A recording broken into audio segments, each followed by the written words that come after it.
Bismillahirrahmanirrahim. Assalamualaikum warahmatullahi wabarakatuh.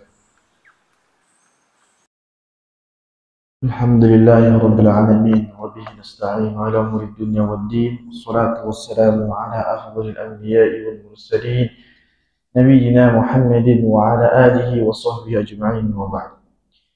Ma'asyiral muslimin wal muslimat rahimakumullah. Lanjutkan pembahasan kita bersama kitab Tibyan Karya Imam Nawawi. Kita sampai di detik penghujung, di detik akhir daripada kitab ini. Mudah-mudahan Allah SWT senantiasa memberikan kita taufik dan aun pertolongannya untuk bisa menghabiskan dan menyelesaikan kitab ini dengan lebih cepat. Kemudian salawat dan salam semua senantiasa tercurah sampaikan kepada Nabi kita Muhammad sallallahu alaihi wasallam, juga bersama keluarga para sahabatnya dan seluruh umat yang senantiasa mengikuti sunnahnya di zaman. Ikhwani wa akhwati rahimakumullah, ma'asyiral muslimin wal muslimat yang semua senantiasa dirahmati Allah Subhanahu wa taala. Melanjutkan pasal yang menerangkan rincian adab mengkhatamkan Al-Qur'an. Kita sebelumnya sudah singgung bahwa di rincian adab mengkhatamkan Al-Qur'an itu ada beberapa masalah, ada beberapa poin sebenarnya. Masalah di sini secara bahasa Arab, tetapi artinya atau terjemahnya poin. Yang pertama, bahwa khatamkan Quran itu disunnahkan dalam sholat. Khatamkan Al-Quran disunnahkan dalam sholat, mustahab. Dan ini adalah amalan salafus saleh. Lalu bagaimana kalau tidak hafal Quran? Khatam Quran ini sebagian kita pahamnya kan baca Quran lalu selesai dari juz 1 juz 30. Gimana kalau kita khatamkan Quran dalam sholat kita, sementara kita untuk baca itu terhalang dengan gerakan sholat? Maka di zaman ini ada kemudahan. Satu, dengan alat yang terbentang, penggeraknya itu ada di dekat kita. Tahu nggak ya, Bapak Ibu, Bapak-bapak sekalian ya? Jadi ada yang namanya di depan imam itu mushaf, gitu kan? Terus ada pembalik halaman dengan gampang. Gerakan membalik itu gerakan yang dibutuhkan karena kita nggak akan baca setelahnya kalau nggak dibuka. Ditek ketika balik, tek ketika buka lagi. Jadi halaman ini terbentang. Halaman berikutnya ditarik, ada kaitnya itu dia balik gitu. Sehingga kalau imam-imam yang kejar khataman tapi tidak hafal 30 juz, biasanya kakak. Itu yang pertama. Kalau kita tidak punya alat tersebut, maka kita dengan baca. Jadi sholat yang bisa demikian, yang tanpa harus imam dan tidak diwajibkan dengan imam, itu adalah sholat malam atau sholat sunnah. Rawatib itu termasuk atau sholat qiyamul lail yang lebih panjang waktunya. Kita buka, baca dengan mushaf yang bisa dipegang, karena mushaf itu ada tipe, ada model, ukuran yang kecil, yang ringan. Paling-paling yang sakit sini nanti. Apa itu? Kaku. Apa namanya bahasanya itu? Kram, yang ada linu-linu, rasa pegel, pegang-pegang. Itu aja sih. Itu masih bisa. Karena kita ada hajat. Apa hajat kita? Khatam Quran dalam sholat. Sementara kita tidak hafal 30 juz. Bagi yang hafal 30 juz, itu karunia, kemudahan bagi dia Al-Quran di ingatannya. Jadi tidak perlu lagi lelah-lelah membawa, mengantongi di saat rukuk sujud, bukan lagi ketika sedang berdiri, sedang saat baca surah dia buka lagi Qurannya. Tidak perlu seperti itu. Mengurangi banyak gerak. Itu keutamaan bagi yang sudah hafal 30 juz. Ini poin pertama. Dan disunnahkan, yustahabbu an yakuna fi raq'atil fajri atau raq'atai sunnatil maghrib. Dan disunnahkan itu terjadi dalam sholat dua rakaat fajar atau dua rakaat fajar. Ini maksudnya apa? Dua rakaat sebelum sholat fajar dan 2 rakaat sunnah maghrib itu setelah maghrib 2 rakaat. 1 rakaat ini berapa ini? 15 juz. Katanya ini 15 juz. Nggak masuk, nggak masuk gimana? Nggak masuk kebiasaan. Kita bilang nggak masuk itu bukannya kita nggak kebiasa, nggak masuk kebiasaan. Baru tadi sore kami dengar ada seorang syekh, dan saya sempat gini, saya pikir ini syekh ini apa amalannya, ya kan? Karena saya ini sering ngikutin apa live dari lomba-lomba internasional, lomba hafal Quran. Karena ya, istifadah dari kekuatan hafalan, kita pun juga ada latihan untuk lanjutkan untuk membuat hafalan. Kita berhentikan soal dibacakan, seperti kita baca, kita bisa enggak terus nanti bikin lagi, oh bagus, ternyata dia lancar. Kita ingat ternyata dari juri itu biar saya kan di banyak internasional. Ini kita, Anda tahu ini apa namanya, manhajnya para penghafal Quran ini biasanya ada apa namanya, punya banyak pengaruh manhaj seorang dalam interaksi dengan Quran itu banyak pengaruh. Di antaranya keberkahan hidup dia di dunia ini bersama Al-Quran. Ternyata kita lihat visi beliau ini adalah orang yang satu hari itu apa? Satu pekan itu adalah orang yang makan 30 juz. Itu kan 30 juz. Jadi di antara yang kuat melekat dalam ingatan kita adalah Anda pernah membayangkan bagaimana kuat tekadmu untuk mengerjakan sholat fardu. Dimana kalau kita ketinggal, kalau kita sampai kelewat, kita kodok, gitu kan? Nah, bagaimana kuat tekadmu dengan bacaan Quran seperti sholat fardu? Dia bukan wajib dalam agama menghatamkan. Tapi kalau ceritanya nggak pernah khatam, ini kalau bukan karena nggak serius atau malas-malasan dan main-main, bahkan sampai hajar, ya. Yang kata Allah Subhanahu Wa Taala, ya, kaum yang menghajar, meninggalkan bacaan Quran. Meninggalkan di sini termasuk jarang. Artinya tidak, Quran itu semua satu juz juga perlu. Kalau cuma baca 1 juz, 2 juz, 3 juz, ini belum sampai sini 30 juz, ya ini belum selesai, belum disebut baca Quran. Itu baru baca ayat-ayat Quran. Belum baca Quran itu berarti seluruhnya juz 30 juz seluruh. Nah, ini belum biasakan, bahkan sampai pun harus kelewat karena ada banyak kesibukan di jurinya di internasional, di Jazair, di Kuwait, Emirat, terus nanti di Turki, ya, di Mekah lagi, di Madinah lagi, jadi juri gitu. Malam di hari ketujuh yang harusnya dihatam besok Jumat, di malam Kamis setelah acara beliau harus hatam, masih sisa 15 juz lagi. Beliau nggak boleh tidur, beliau harus kodok ketinggalan ini sampai selesai 30 juz di hari Jumat pagi, selesai 30 juz. Dan beliau buktikan itu sudah jadi muda, sampai sudah beruban, sudah tua renta.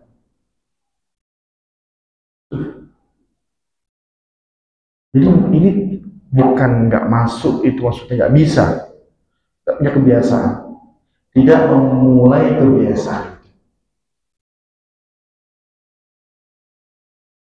Baik.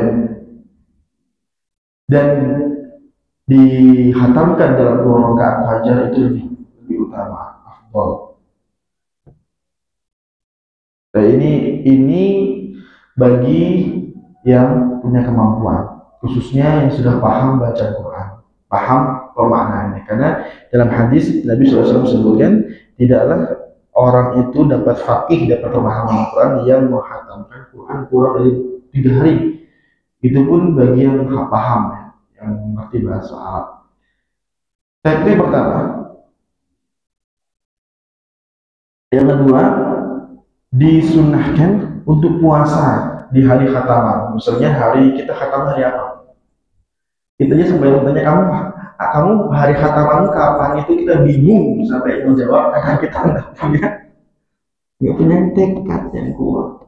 Coba tanyain ke dirimu, kok bisa saya ini orang yang muslim, ini satu-satunya kitab mukjizat yang dikekalkan oleh Allah, aku nggak ambil itu, aku sia-siakan hampir seperti buku bacaan yang aku mau baca-baca, enggak ya enggak. Dan kayak Ikhwan itu yang namanya kitab biasa, ini Alkitab pakai alif lam untuk ta'zim. Ini Quran bukan kitab biasa, Alkitab pakai alif lam. Nah ini menunjukkan bahwa kitab ini khusus, harus diproses secara khusus. Ada hatam, ada waktu hatam yang jelas. Kapan waktu hatam itu? Kapan waktu hatam kita itu? Di hari itu kita berpuasa. Ya, kecuali bertabrakan dengan hari larangan puasa. Seperti ya hari 1 hari atau 2 hari menjelang puasa Ramadan. Itu tidak boleh puasa karena nanti dianggap sudah mulai puasa Ramadan. Khawatir kayak gitu kan.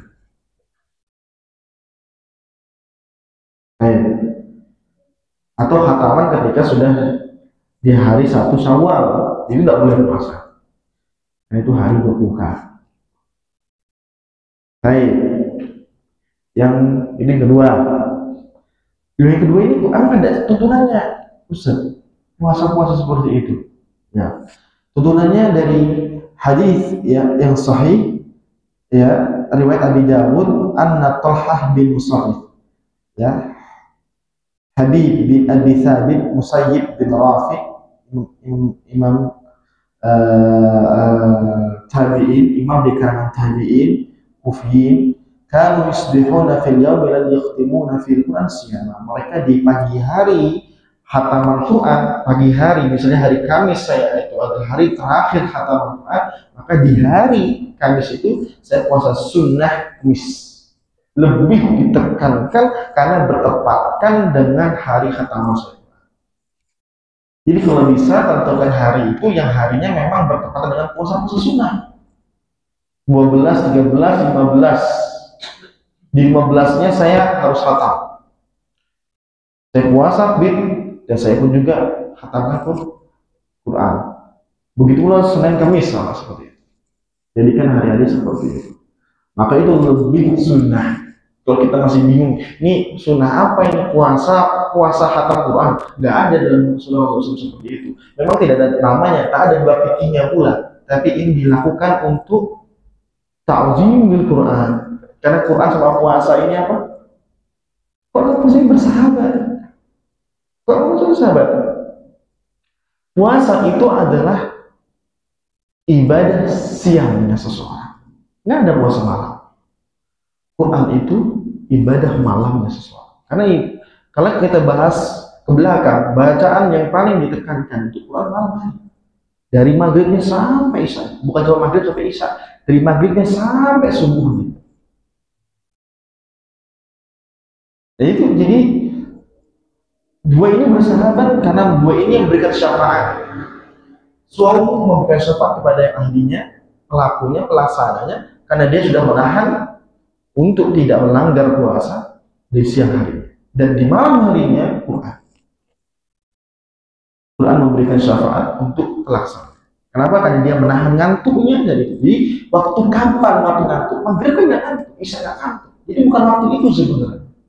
Waktu yang sampai Quran itu sampai membela kita dengan memberikan bantuan pertolongan di hadapan Allah itu tatkala kita sampai di saat ngantuk kita tahan. Itu waktu kapan? 10, 11. Kecuali sibuk jam 9 dia udah ngantuk. 10, 11, 12, 1, 2 positif ngantuk. Itulah yang disebut dalam hadis. Praktek yang terjadi kaum muslimin pada maghrib lagi itu hanya minim-minimnya, tapi bukan kebiasaan, bukan pilihan, bukan yang kemudian harus diwariskan terus, diperbaiki, ditingkatkan. Baik, lanjutkan. Maka ini hanya terkumpul di bulan Ramadan sebenarnya. Siang hari puasa, malamnya Quran, gitu kan? Itu keutamaan Ramadan. Tapi di luar Ramadan kita bisa jadikan sehari Di hari khatam kita, siangnya puasa, malamnya khatam. Atau siangnya puasa, pagi itu khatam. Ini menggabungkan dua ibadah. Baik, itu yang kedua. Poin ketiga,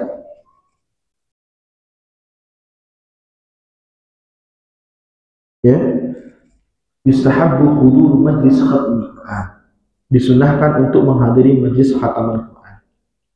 Khataman Quran. Ingat ya, jangan tiba-tiba alergi dengan kata khataman. Kata khataman itu bukan kemudian bid'ah. Kata khataman itu kata yang memang itu bahasa Arab, tidak ada yang lain. Kalimatnya menyelesaikan Quran itu takmim, nggak ada yang lain. Jadi kalau kita kemudian anggapannya ini kayak babu bid'ah, itu tata laksana. Tata laksana yang diada-adakan harus seperti ini, seperti ini.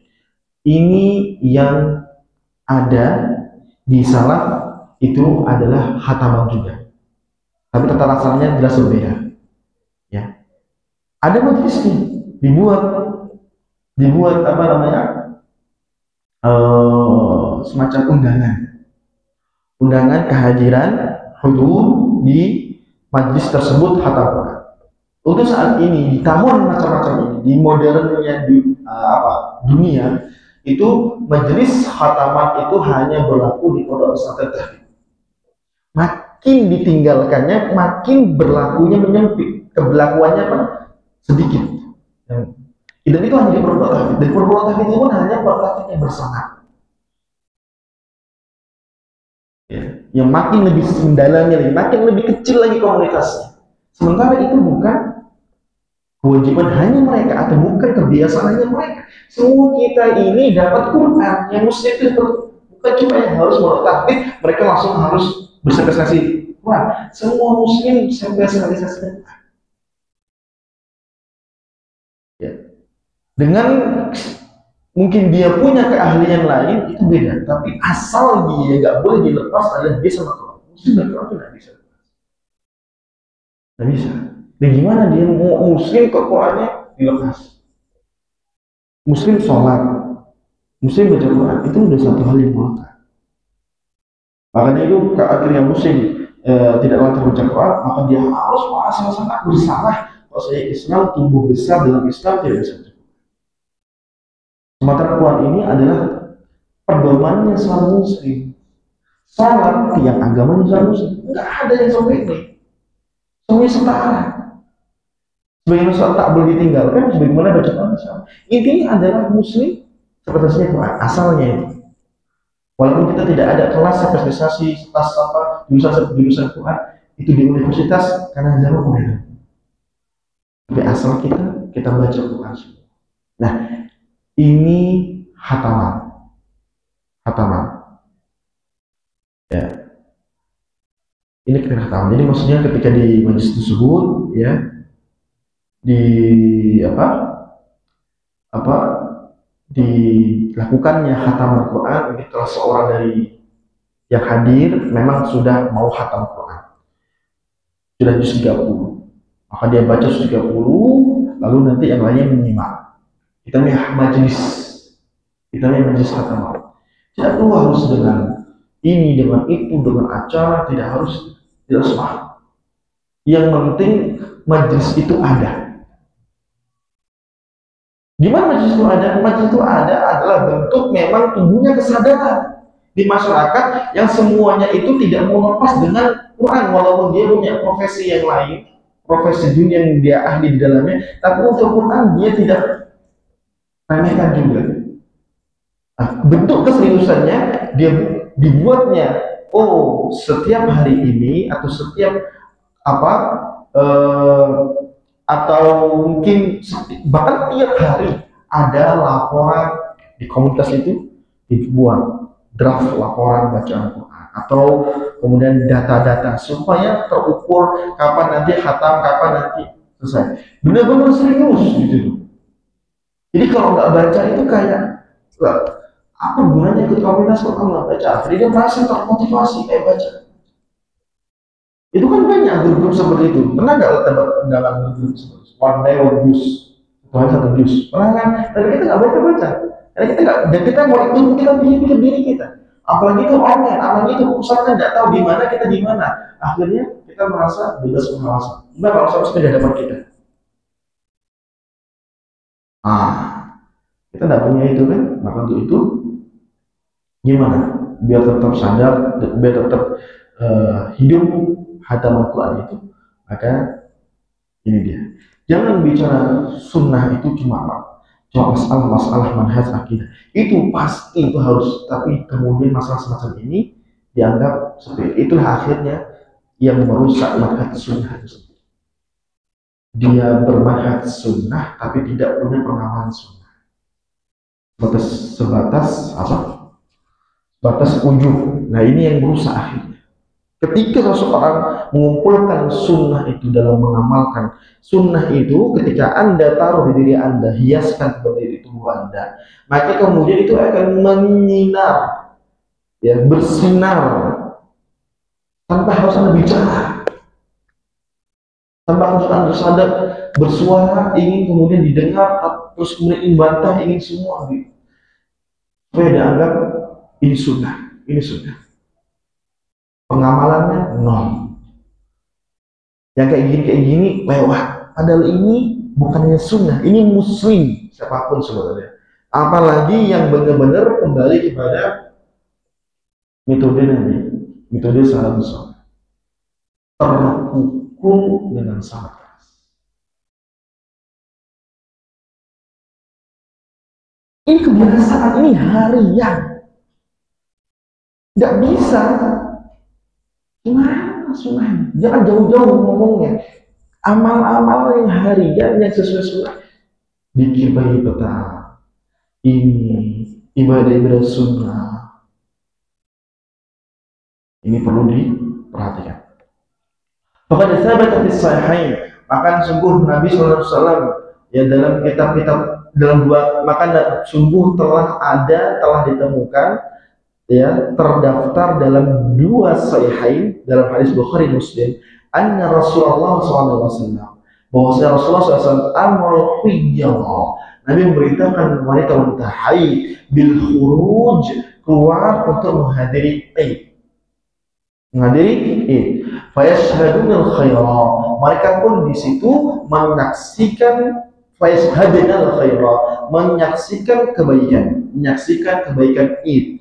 Ada takbir, ada ijma kaum muslimin, berkumpulnya bersatunya kaum muslimin untuk beribadah, lalu sujud rukuknya kaum muslimin sholat Id, lalu khutbahnya sholat Id, lalu ada bacaan Qur'annya, ada kapan itu sholat siang hari yang disuarakan bacaannya bahkan dengan speaker yang keras, dengan jamaah yang lebih besar dari sholat Jumat. Apa itu? Sholat Id. Wadah wajah muslimin, dan kemudian ada doa di akhir khutbah itu doa. Itu dari dasar bahwa Nabi SAW ya, meminta mereka keluar. Ada kebaikan disebut, di antaranya bacaan Quran. Jadi menyaksikan bacaan Quran tersebut itu termasuk yang Nabi ingin tuju dari hadirnya mereka di Id. Dan begitu pula ketika ada khataman, yang hadir itu datang tujuannya apa? Untuk menyimak bacaan Quran tersebut.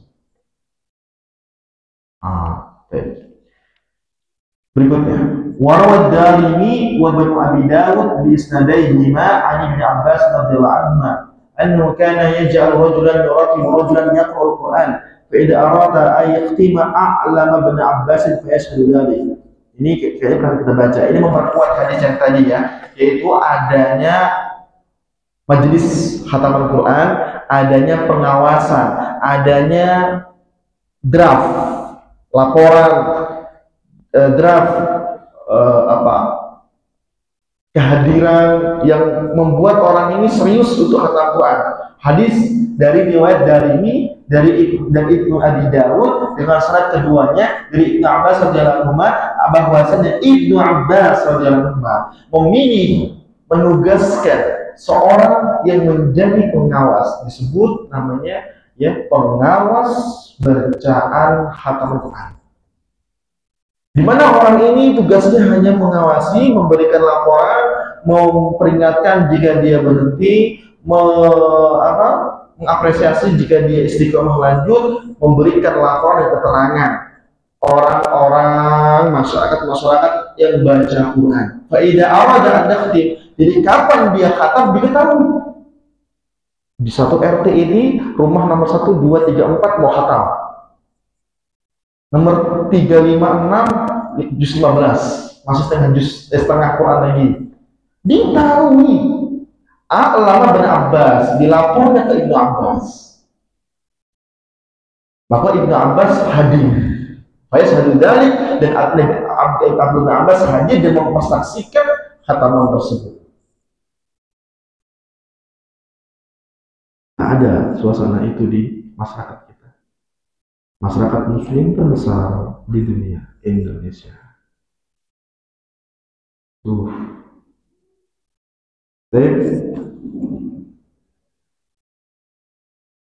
Warabu Abi Dawud dari isnadaini sahihaini an Qatadah at-Tabi'i al-Jalili sahibi Anas radhiyallahu anhum qala kana Anas bin Malik radhiyallahu anhu idza khatama al-Qur'ana jama'ah wa da'a. Jadi Ibnu Abbas sekarang sahabat yang lain. Kenapa Ibnu Abbas Anas? Tahu enggak? Ibnu Anas itu 10 tahun di rumah Rasul. Ibnu Abbas ponakan Rasul yang tinggal sama Rasul. Dia tahu bagaimana kuat pengaruh Rasul dengan Quran, Quran dan Rasul. Buat interaksi pengaruh yang dahsyat yang sampai ke mereka. Jadi mereka ini jadi orang-orang yang terdepan untuk menggambarkan kuatnya interaksi dengan Al-Quran. Kita yang bukan Nabi, yang bukan jauh-jauh sekali, makin lemah, makin kesini makin lemah, makin sibuk. Kita itu sibuk yang kemudian menjadi alasan untuk mudah-mudahan ini uzur tidak baca Quran. Macam apa kita? Masa harus membuat uzur tidak baca Quran? Kita butuh baca Quran lebih butuh daripada makan dan minum. Baik. Kata Ibnu Abi Dawud dengan 2 sanad yang sahih dari Qatadah at-Tabi'i. Qatadah yaitu seorang imam tabi di kalangan tabi'i yang mulia. Beliau adalah muridnya Anas bin Malik langsung radhiyallahu anhu, semoga Allah meridai para sahabat yang lainnya. Dia berkata, karena Anas bin Malik, guruku Anas bin Malik adalah seorang yang apabila telah selesai khatam, telah selesai Qurannya dibaca, jamaah dia kumpulkan saudara-saudara, dia kumpulkan keluarga, kerabat keluarga, sanak keluarganya seluruhnya, wada'a, dan dia pun berdoa.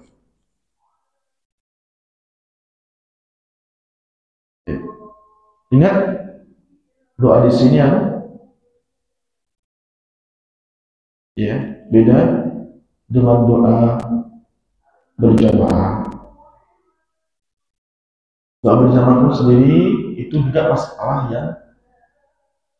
ya perlu dirinci karena tidak semua doa berjamaah ya teknisnya seperti umumnya kaum muslimin. Seperti kayak khutbah Jumat itu doa berjamaah. Ini tidak benar serta doa berjamaah. Lihat dulu konteksnya, doa bersama ini ada nggak yang dasarnya? Oh, dasarnya ada. Kapan? Sudah khutbah, lalu khatib berdoa, jamaah amin. Itu doa bersama, tapi bukan bid'ah. Begitu pula sama baca Quran. Setelah baca Quran selesai, terus ada seperti ini, ada sebalik berdoa. Itu yang lainnya hanya mendengarkan amin. Jadi yang mungkin adalah menjadi titik perselisihan doa bersama ini adalah inilah yang seperti ini ya, yang kemudian kalau nggak doa bersama nggak afdol. Pernah kayak gitu, ini kok nggak ada doa bersamanya dalam pengajian Nabi SAW. Setelah di akhir khutbah Nabi selalu doa Allahumma apa? selain doa ketua majlis? Apa? Tahulu baini wa baina Allahumma ja'al min khasyatika ma tahulu baini wa baina maksiat. Panjang sampai nanti apa? Wala taj'al wala taj'al dunya akbar hammina wala ablagha wala akbar mabli apa? Akbar hammina wala ilmina. Jadi Nabi SAW berdoa terus. Para sahabat mengaminkan. Itulah jelas. Jadi maksudnya bukan menjadi sebuah spiritual kayak gimana, kayak sebuah ibadah tersendiri. Tapi doa itu ngalir. Ngalir lalu ya dengar ngaminkan. Karena orang kalau dengar seorang dengar doa orang yang dianggap soleh dan dia tahu solehnya, dia aminkan. Karena dengan itu dia sama seperti berdoa. Doa tersebut. Yang salah itu teknisnya adalah ketika dijadikan tersendiri ibadah yang tersendiri, sehingga lalu dia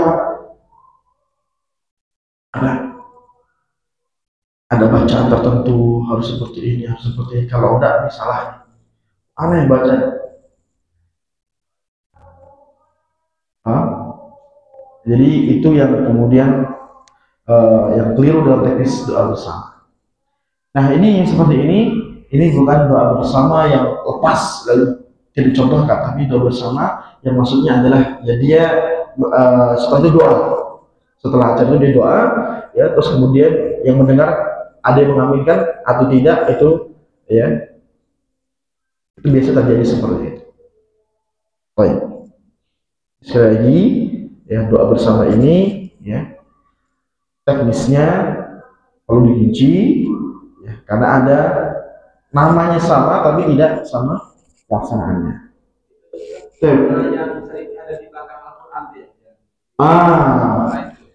Baik itu betul. Itu doa khatam Quran. Doa khatam Quran itu Allah Ta'ala alam. Apakah semuanya ada dalilnya? Tapi memang itu doa yang isinya itu sesuai dengan isinya yang berbobot yang kaitannya dengan khatam Quran. Baik. Kita boleh pakai itu, boleh pakai yang lainnya.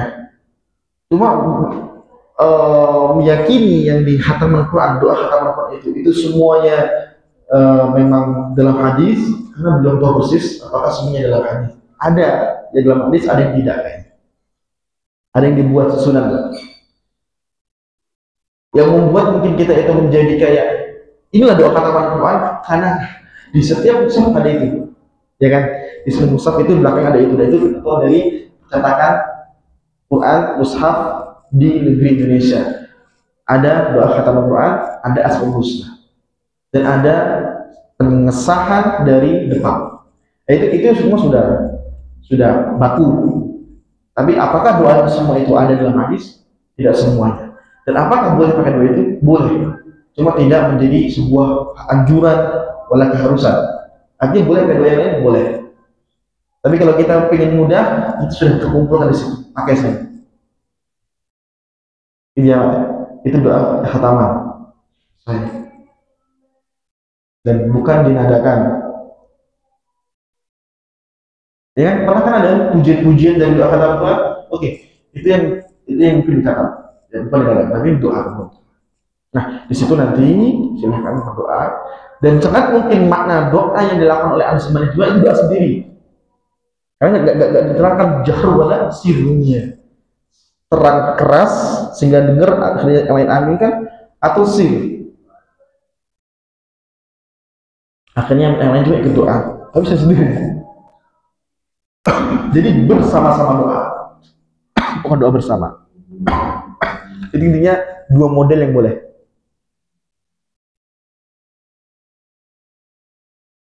Dan kalau mau daripada takut apa, ya udah. Yang penting ya ada doa, maka doa bersama-sama. Atau bersama-sama doa bahasanya. Nah, Jadi itu kaitannya dengan doa Anas bin Malik setelah khatam Quran. Jadi doa itu sekali lagi ya, doa umum, doa apa saja, karena doa apa saja maksudnya karena doanya tidak disebutkan secara riwayat khusus tentang doa setelah itu doa khatam Quran. Adapun yang dikumpulkan di lembar mushaf itu sekali lagi itu adalah kumpulan yang dianggap baik setelah dibacakan setelah khatam Quran untuk dibacakan atau didoakan sehingga dijadikan resmi, dijadikan secara mushaf. Cuma kita boleh pakai itu, boleh tidak ada kewajiban, tidak ada anjuran, hanya saja itu memudahkan saja. Baik. Kemudian riwayat dengan sanad-sanadnya sahihah dari Hakam bin Utaibah At-Tabi Al-Jalil. Ya, Hakam bin Utaibah ini siapa? Hakam bin Utaibah ini adalah Abu Muhammad Al-Kindi, ya orang Kufi. Dia adalah seorang tabi'in yang siqah, yang terpercaya dari kalangan murid, ya murid senior bahkan dari Ibrahim An-Nakhai. Qal arsala ilayya mujahidun wa abadatu bin Abi Lubabah. Ya, telah mengirimkan kepadaku Mujahid dan Abdah bin Abi Lubabah. Mujahid ini muridnya Ibnu Abbas. Faqala inna arsalnaka ilaiki li anna aradna an nakhtim al-Quran wa du'a mustajabun inda khatmil Quran. Ya. Inna arsalna ilaika. Jadi kami datang kepadamu. Li anna aradna an nakhtim al-Quran, karena kami ingin khatam Quran. Jadi undang ya ini, dia ngajak untuk adakan majelis. Beberapa orang, Mujahid, Abdah, dan Hakam bin Utaibah. 3 orang.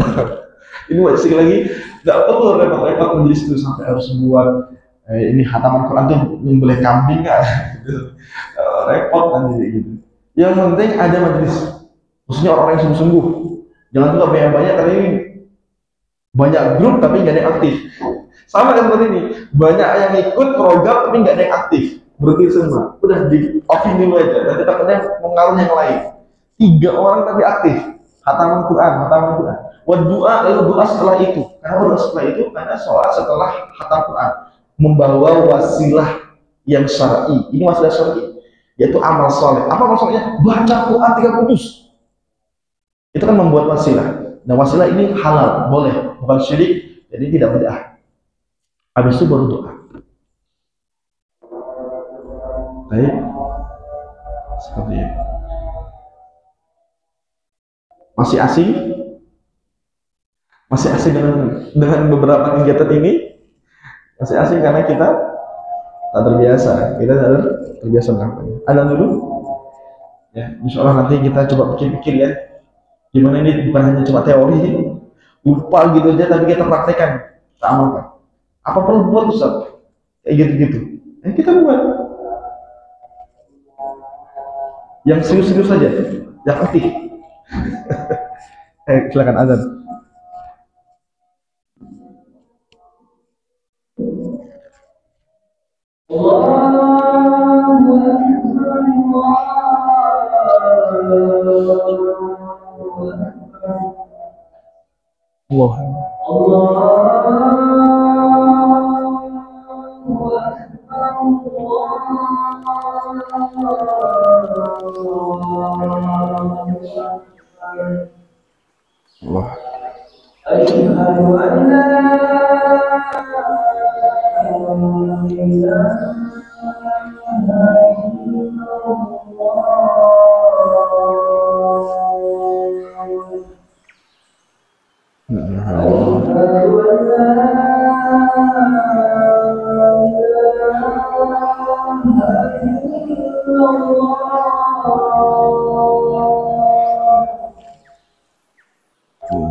Baik, pertama, mas muslimin wal muslimat rahimakumullah. Berapa kali kita doa, berapa sering kita berdoa sama Allah Subhanahu. Ya kan? Setiap kali kita berdoa coba perhatikan apa amal yang menjadi mukaddimah, amal yang menjadi tunggangan doa kita untuk sampai. Kata Allah kan, ilaihi yas'adul kalimut thayyib wal amalu shalihu yarfa'u. Kepada Allah naik apa seluruh kalimat-kalimat indah, zikir, doa. Yang keluar dari lisan kita yang indah itu adalah kalimat-kalimat zikir, doa, kalimat nasihat, ceramah, kalimat-kalimat nasihat positif, kebaikan-kebaikan yang berbentuknya kata-kata untuk saudara kita. Itu yang naik. Naiknya gimana? Wal amalu shalihu yarfa'u. Amal soleh yang ngangkat kendaraannya, tunggangannya. Amal soleh apa yang kita kerjakan sebelum kita berdoa? Apa kita ini jangan-jangan adalah hamba yang kalau doa itu langsung ngomong minta, langsung ngomong doa gitu? Kita mungkin hamba yang terbiasa seperti itu. Coba bayangkan jika itu terjadi kepada seorang manusia, sosok manusia yang jauh lebih rendah daripada Allah Subhanahu, tidak ada sebandingan. Tapi ketika manusia tersebut dimintai dengan cara kita minta sama Allah, marah. Allah enggak, Allah penuh rahmat. Tapi apakah bagi kita secara manusia mau menggunakan cara yang manusia marah dengan kita kalau kita bicara seperti nolong, enggak dong, nggak basa-basi, wala apa kayak di apa dulu. Orang nggak suka, manusia itu nggak suka.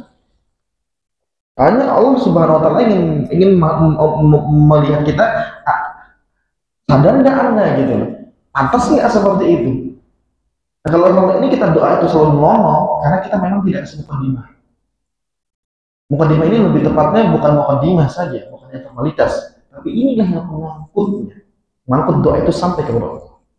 Yarfa'u, yang dongkrak, yang dorong, yang kalau kita mau terbang itu harus menggunakan pesawat. Nah ini dialah yang menyampaikannya, mengangkatnya. Nah, amal apa yang sudah kita kerjakan sebelum itu berdoa? Kalau kita khatam Quran, jelas baca Quran, amalan yang kita jadikan kendaraan, tunggangan. Untuk apa? Doa kita. Setelah itu doa. Setelah itu doa. Ini yang membuat kita kembali berpikir. Itulah mengapa kita merasa doa kita tuh lambat dikabulkan. Ingat, sementara kalau di tanah suci cepat dikabulkan. Di depan Ka'bah, ya, atau di Madinah cepat dikabulkan. Karena elemen Qur'annya kuat di sana. Kapan-kapan kita lihat orang baca Quran, iya waktu di sini. Jangan coba sholat duhur kosong, asal sepi. Gimana mau dibaca Qurannya? Bagaimana mau bertahan? Satu orang aja sudah diganggu dengan bisikan syaitan. Kamu sendirian di sini. Ya Allah, kasihan deh kamu. Lalu mulai, merasa kayak bisa kuat di hadapan syaitan. Ditiup matanya, ngantuk. Kemudian karena sendirian, nggak ada yang ngerti. nggak diingetin. Dia sendirian nggak diingetin. Elemennya beda.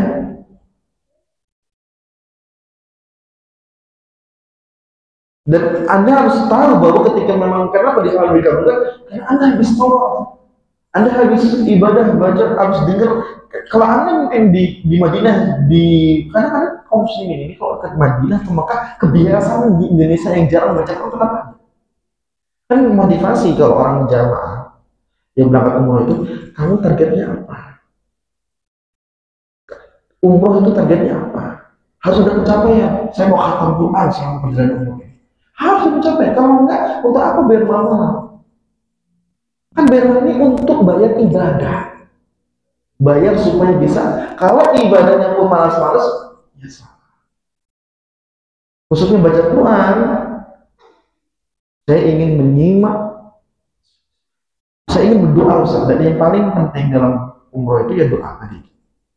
Ketika dia berdoa, itu yang dibayar sama dia. Doa di depan Ka'bah, doa di saat sa'i. Itu yang dibayar sama dia 30 juta, 35 juta. Ketika doanya, mohon maaf nih, sebagian kaum muslimin masih ada seperti ini. Hanya ikut ustadznya. Dan dia tidak tahu apa yang dibaca ustadznya, yang penting ikut saja. Setelah doa itu kan harus dihayati. Doa itu harus diresapi.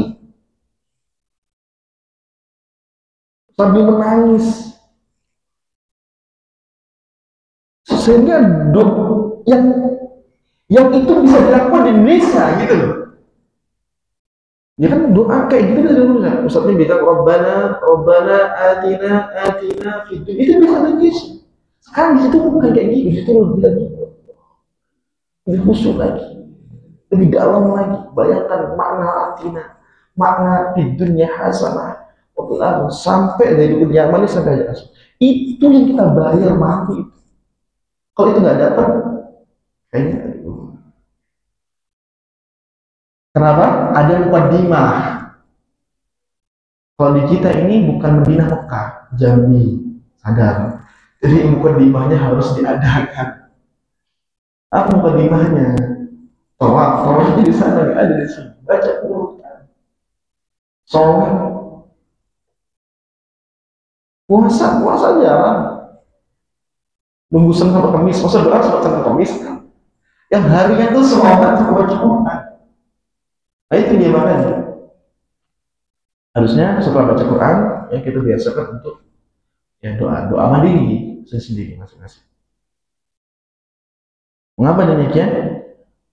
Wa fi ba'dir wa du'a mustajabun inda khatmil Quran. Apalagi selesai khatam Quran, doa itu mustajab. Doa itu cepat dikabulkan. Jadi sudah muqaddimah kendaraan yang nggak disiapkan. Ya kita doakan sering kan, sudah kendaraan yang nggak disiapkan untuk ngangkut itu nggak ada. Terus setelah doa bermaksiat. Itu kalau nggak keangkat ke kubur berdosa. Amal soleh yang ngangkut nggak ada, justru malah maksiat. Jadi doa itu kubur. Gimana mau cepat dikabulkan? Gimana dia bermimpi untuk doa yang dia minta itu dipanjatkan, dikabulkan, diijabah oleh Allah Subhanahu. Wong dia sendiri tidak siapkan kendaraannya, dan di sini tidak hindarkan dosa. Baik. Wa fi ba'd riwayat sahih annahu kana yuqal, dan dalam sebuah riwayat yang sahih bahwasanya disebutkan inna rahmana tanzilu 'inda khatimatul Quran. Rahmat turun ketika khataman Quran. Warada bisnad sahih an Mujahid qala kanu yastami'una 'inda khatmil Quran yaqulu tanzilu rahmat. Dan dalam sanad yang sahih dari Imam Mujahid murid Ibnu Abbas radhiyallahu anhuma, dia berkata, dahulu mereka para salaf sebelumku juga yastami'un, mereka berkumpul. Ini orang-orang yang tadi adalah buat komunitas. Belum ada kan? Nah ini nih teman-teman yang buat komunitas, yang dibuat rapi laporannya, dibuat rapi ya targetnya, terus didata sampai khatam, dan kemudian dibuat semangat bahwa kejar tiap hari ini, Bapak ingatkan tiap hari ini, diingatkan Bapak tiap hari ini, Pak ini belum setoran Pak, Pak ini belum ada bacaan, nggak apa-apa, dipaksa dulu dia. Kita buat itu istimewa tersebut sampai khatam Quran. Yaqulun, mereka berkata tanzilur rahmah, turun rahmat. Tanzilur rahmah, turun rahmat ini disebut dikeluarkan oleh Ibnu Abi Syaibah, ya, wal Fardiyadi, wa ja'a fi hasyiyatil asli ma nassuhu wa ikhtalafa ulama fi wusuli thawabika al Quran. Nah, ini kan turunnya rahmat. Turun rahmat itu berarti maksudnya ya termasuk pahala, termasuk keberkahan Al-Quran itu turun di saat itu. Termasuk pengkabulan cepatnya pengijabahan doa turun, itu termasuk rahmat Allah, berarti banyak di situ. Nah, kemudian muncullah pengembangan bahasa. Masih berkaitan tapi tidak terlalu bukan inti, tapi masih berkaitan cabang bahasa. Waqtala ulama fi usuli thawabika Al-Quran. Para ulama berselisih sampainya pahala baca Quran. Fal masyhur, baca Quran ini maksudnya Al-Quran dibaca pahalanya sampai kepada orang-orang yang selain kita. Loh, kita kalau pelakunya ya pasti kita akan diganjar karena kita pelaksana.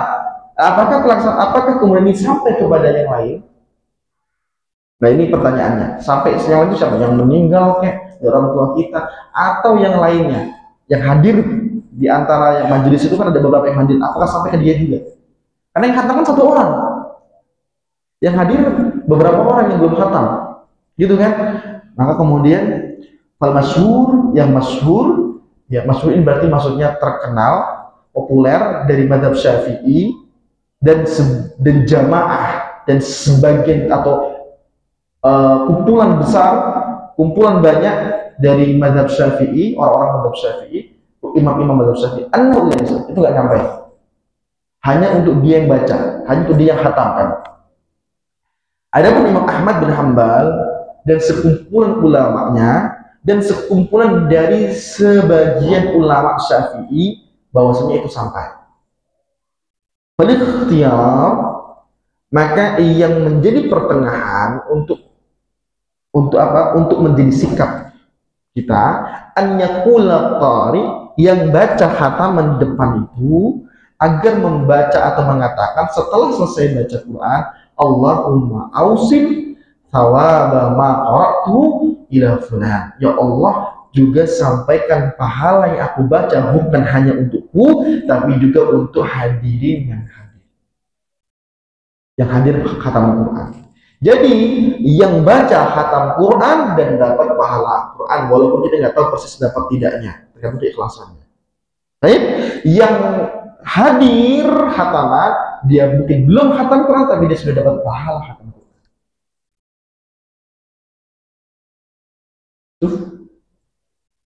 Ya, gitu ya.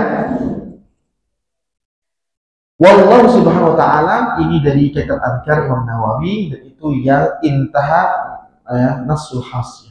Itu yang beliau singgung dalam kitabnya Imam Nawawi di kitab Adhkar. Jadi itu cukup kuat. Siapa koordinatornya? Ya, Nawawi dan sampingnya Allah. Jadi mudah-mudahan untuk disegerakan, diseriuskan. Ini jangan sampai tunda-tunda lagi. Udah 2 pertemuan belum ada pembicaraan. Jadi untuk lebih serius lagi, kita benar-benar punya ya khatam Quran. Sallallahu Muhammadin wa sallam. Ya, begitu saya dapat sampaikan. Jika ada pertanyaan.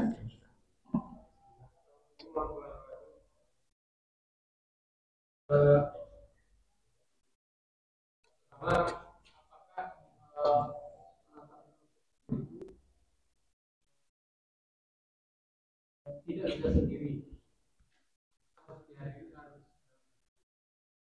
Dan yang kedua, bagaimana dengan orang yang misalnya benar banyak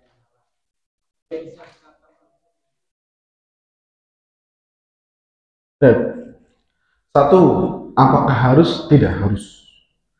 Ya, itu tidak ada kewajiban. Yang wajib baca Quran sendiri atau Baca Quran baca Quran berjamaah itu mungkin maksudnya adalah ada komunitasnya gitu ya. Karena kalau baca Quran bersama ini tidak bisa juga. Dan itu juga tidak mudah ya. Yang baca Quran bersama itu gimana? Jadi semuanya satu ayat dibaca bareng-bareng. Untuk ketemu aja jarang. Tapi maksudnya mungkin tergabung komunitas, tapi baca sendiri-sendiri. Jadi berarti tidak harus. Maka komunitas itu fungsi itu punya tugas, punya peran. Untuk yang sendiri ini, yang sering lalai ini tidak boleh lalai. Yang sering uzur diada-adakan atau harus ada uzur, harus qadha, harus punya ganti, harus bukan harus maksudnya dia itu kayak tekad kuat ganti ya, tak terima uzur-uzur bagi dia seakan-akan tak terima uzur-uzur yang kemudian uzur itu dia memang ini uzurlah lagi apa sibuk lagi apa. Justru setan itu masuk dari situ karena setan itu sekali lagi tidak mengganggu dengan sekaligus kontan tapi bertahap. Itu setan asli. Tapi kalau yang sekaligus itu bukan. Kenapa? Karena yang bertahap itu akan semakin tak terasa ketika dia lalai. Tapi kontan kembalikan itu adalah taufik dari Allah. Itu peran Allah Subhanahu. Jadi dia gini. Intinya tidak ada keharusan. Baca pun sendiri. Hatta di kampus pun baca sendiri. Di komunitas itu baca sendiri. Ini hanya sebagai wadah saja. Dan yang seperti ini juga ada di zaman itu. Ya, di zaman Ibnu Abbas tadi kita tersebutkan. Mereka semua itu sedang menggambarkan keseriusan masyarakat yang punya interaksi kuat dengan Quran. Mulai dari bacaan. Itu dia. Nah, kita ini sekarang pada posisi masyarakat yang lemah interaksi dengan Quran.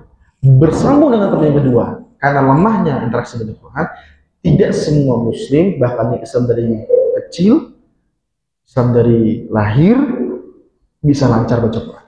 Itulah sudah satu gambaran yang hampir merata, yang membuat kita harus berpikir, harus peduli, harus bangkit kita dulu, baru nanti orang lain. Lebih serius dengan baca Quran. Dan mereka yang tidak lancar baca Quran itu justru ketika mereka ingin sampai pada tahap lancar, hatamnya lebih cepat 2 kali. Kalau yang umumnya sebulan kali hatam, berarti dia per 2 pekan atau per sepekan hatam. Karena dia harus sering berlatih untuk lancar baca Quran. Kecuali tahapnya Iqra. Yang bahasa kita Iqra itu adalah yang belum bisa menggabung-gabungkan perkata. Masih latihan huruf ketemu huruf. Belum kalimat susunan. Tapi kalau yang terbata-bata itu justru khatamkan sering. Itu obatnya. Kenapa dia terbata-bata bertahun-tahun awet? Karena jadwalnya tak tentu. Kapan khatam pun nggak tahu. Jadi itu justru malah dikencangkan. Allah Ta'ala Ustaz. Jadi nanti teman-teman, Ustaz saya gimana terbata-bata? Paham jawabannya? Pas, kamu adalah target. Dan kamu 2 kali khatam. Paham ya? Jadi itu saja. Allah Ta'ala Ustaz ya. Assalamualaikum warahmatullahi wabarakatuh. Jadi sebenarnya saya setuju Ustaz kalau bikin. Cuman masalahnya takutnya gitu. Itu tadi. Iya. Kemudian ini Ustaz mungkin enggak misalnya kalau kita itu sekali mungkin itu disimak oleh Ustaz gitu bacaan. Jadi online mungkin atau gimana? Iya. Baca simak. Iya. Mungkin itu namanya upgrade kemampuan, meningkatkan kemampuan itu kita bisa nanti. Ini kita buat dulu, ini belum dibuat, jadi kita nggak bisa muncul banyak program nanti Pak. Ya itu usulan bagus. Untuk menanggulangi tadi ria itu dibuat yang sekarang ini cantik. Dia punya dia di kayak bantuan Google apa gitu ya. Google cuma ada berapa sih? Ada satu ya. Pokoknya dia membuat laman pribadi. Jadi yang tahu pengawas, nggak semua orang, hanya pengawas. Karena pengawas ini butuh. Dia yang menegur, dia yang mengingatkan, dan dia yang meneladankan. Tuh, jadi masing-masing punya password sendiri, username dan password sendiri, klik punya dia. Yang bisa akses ke seluruh punya yang ikut itu adalah pengawas, pembina pengawas. Yang menegur, yang meneladankan itu adalah. Nah seperti itu. Insya Allah kita tetap bisa menjaga hati ini. Insya Allah. Ya. Cuma pada lebih cepat. Assalamualaikum warahmatullahi wabarakatuh.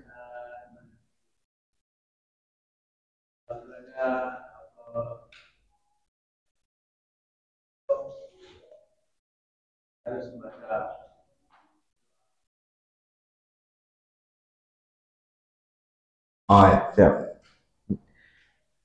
Jawabannya tidak harus. Anjuran. Kenapa kok ada di riwayat setelah itu doa, setelah itu doa menunjukkan tidak boleh menyia-nyiakan kesempatan. Ini ada amal soleh besar, Quran, setelah itu doa. Kendaraan yang untuk angkut doa itu, ini bukan kendaraan biasa. Tapi kalau harus tidak. Nah, yang menjadi catatan itu tadi, ketika doa khataman yang disusun oleh depan itu dianggap sebagai doa yang harus, itu doanya nggak boleh yang lain. Jadi banyak anggapan-anggapan yang kemudian harus dan itu tidak diharuskan dalam syariat. Makanya boleh pakai itu, boleh tidak. Kalau memang kita terbantu dengan itu pakai. Kalau enggak, kita pakai yang kita mudah saja. Yang penting dalam doa itu kita paham maknanya. Paham. Kalau kita baca doa khatam kita nggak paham maknanya pun sama saja. Yang paham saja. Apa yang paham? Rabbana atina, udah pakai itu. Nah kita kan mau minta.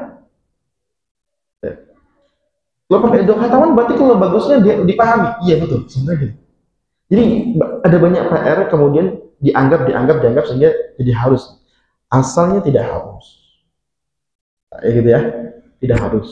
Dan untuk memahami kok banyak riwayat tadi Ustaz, khatam doa itu tidak mau menyia-nyiakan kesempatan. Itu saja. Dalam rangka menggunakan kesempatan punya kendaraan untuk doanya.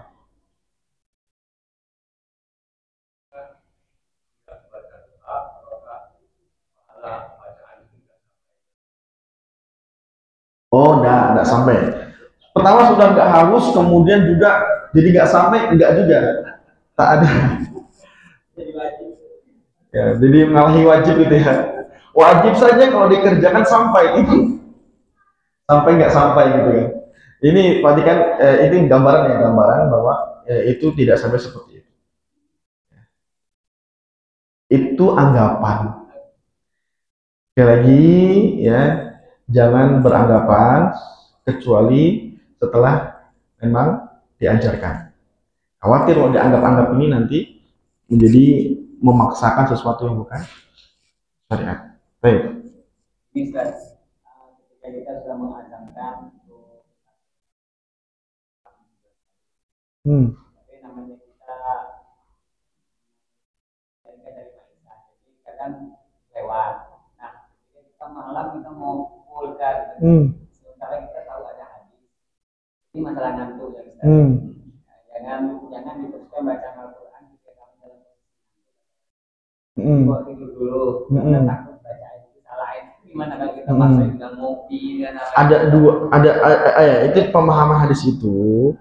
Ketika ngantuknya itu dalam tahapan sudah sampai hilang akal atau hilang kesadaran. Tapi kalau ngantuknya yang dimasukkan dalam syafaat itu ngantuk berarti ngantuk yang dia menahan ngantuknya, berarti dia dalam posisi tahu.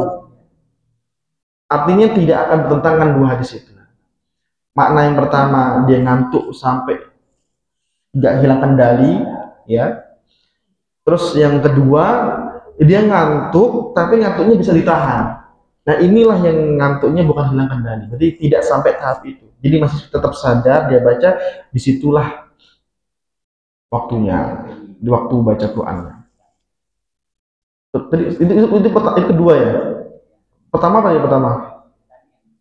Sudah mengazamkan sebulan kali, tapi kita mengambil Maisha. Baik. Kalau kita perhatikan, kalau kita sama sih belajar baca Quran itu semua, kalau kita aktivitas harian itu sebagai kendala, kita nggak akan bisa. Aktivitas harian itu adalah kerja, kita nggak mungkin bisa. Itu hidup, itu bagian hidup dunia. Maka para ulama pun dulu supaya hidup di dunia juga, para sahabat hidup di dunia. Tapi kita pernah dengar nggak mereka hanya minus sa'ah. Ayo kita sejenak menambah keimanan, nasdadu imanana. Apa sih yang membedakan kita dengan mereka? Sama-sama di dunia, sama-sama kerja, ambisi. Ambisi kita besar atau kecil. Mereka besar, sejam bisa, harus bisa saja. Kalau enggak tarik, namanya ditarik, tangan tuh digandeng, duduk sejam. Dan begitu pula sama yang terkait dengan kita ambisi. Semua kehidupan dunia ini atau rutinitasnya tidak akan jadi hambatan kalau ambisinya ada. Pernah nggak kita merasakan? Ya, ini masya Allah makin berlanjut nggak apa-apa kita terakhir ya. Jadi ambisi kalau itu besar, sekalipun itu malam hari kita kerjakan, pernah nggak? Misalkan mau dapat THR kerja, cair besok ngelembur nih, pernah nggak sih ada kata ngelembur? Pernah kan? Terjadi kan? Itu dunia bisa. Kenapa kita nggak ngelembur pahala untuk itu harus ada. Padahal orang rumah butuh perhatian anak, nggak sabar. Itu pun ingat ya, itu pun sebenarnya kapan kalau kita bisa di saat sibuk baca, berarti akan bisa di waktu-waktu. Kapan di waktu sulit kita bisa, berarti di waktu seluruhnya kita bisa. Tantangan kita. Kapan kita bisa melakukan ini? Kesibukan ini bisa kita taklukkan dengan Quran, tidak jadi penghalang, maka kapanpun kita bisa bergerak. Demikian, wassalamualaikum warahmatullahi wabarakatuh.